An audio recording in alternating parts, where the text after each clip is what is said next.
Hello guys, welcome back to my new mini blog. তো চলে এসেছি, এটা অনেক দিন হয়ে গেছে, মানে দিওয়ালিরও আগের ভিডিও।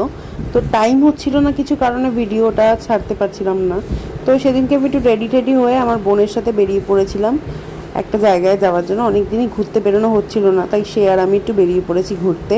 দেখতে পাচ্ছ কি সুন্দর সানসেট। তো দমদম থেকে ট্রেন ধরে অ্যাকচুয়ালি আমরা গেছিলাম বিবিদি বাগে। ওখানে যে মেট ক্যাফে ছিল ওইখানটা একটু এক্সপ্লোর করার জন্য। আগেও করেছি, বাট আমার সিস্টার যেহেতু করেনি তাই ওকে নিয়েই চলে পড়েছিলাম একটু এক্সপ্লোর করতে।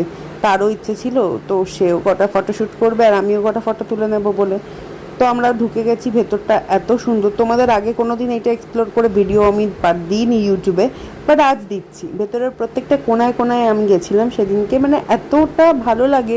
মানে মানে সব জায়গায় যেন ঐতিহ্য ভরা ছবি দেওয়া। তো আমার এত ভালো লেগেছে। আমরা তো ছবি তোলার থেকে বেশি জায়গাগুলোকে এক্সপ্লোর করেছি, দেখেছি, বুঝেছি, দেন ফটো ক্লিকস করেছি। তো আমার বোন খুব ভালো ছবি তোলে, সেও আমার খুব ভালো ভালো ছবি তুলে দিয়েছে। Of course I am the best photographer, I know that. তো জোকস অ্যাপার্ট, আমিও আমার বোনের কটা ফটো তুললাম। তারপর একটু নাটক মারার জন্য একটু ভিডিও করলাম কটা, যে একটু করে দিত, স্টাইল মারি। তো ও বললো ঠিক আছে করে দিচ্ছি। তো আমরা একটু ছবি টবি তুলে টুলে নিয়ে বেরিয়ে পড়েছিলাম যে কোথায় যাব। তারপর দেখি রাস্তার মধ্যে এরকম একটা মিরার। তো আমাদের পাগলামো তো ওখানেই স্টার্ট হয়ে গেছিলো। আলাদা কথা, রাস্তার লোকরা আমাদের পাগল তো অবশ্যই ভাবছিল, তো সেটা আমরা কেয়ার করি না। তারপর ওখান দিয়ে হাঁটতে হাঁটতে মিলেনিয়াম পার্কে ঢুকেছিলাম। কিছু অসভ্য অসভ্য কাজ দেখে ওখান দিয়ে বেরিয়ে গেছি। তারপর স্টেশনে ট্রেনের জন্য ওয়েট করতে করতে ট্রেনে উঠে পড়েছিলাম বাড়ির জন্য। তোমাদের সাথে দেখা হবে নেক্সট ভিডিওতে। টাটা।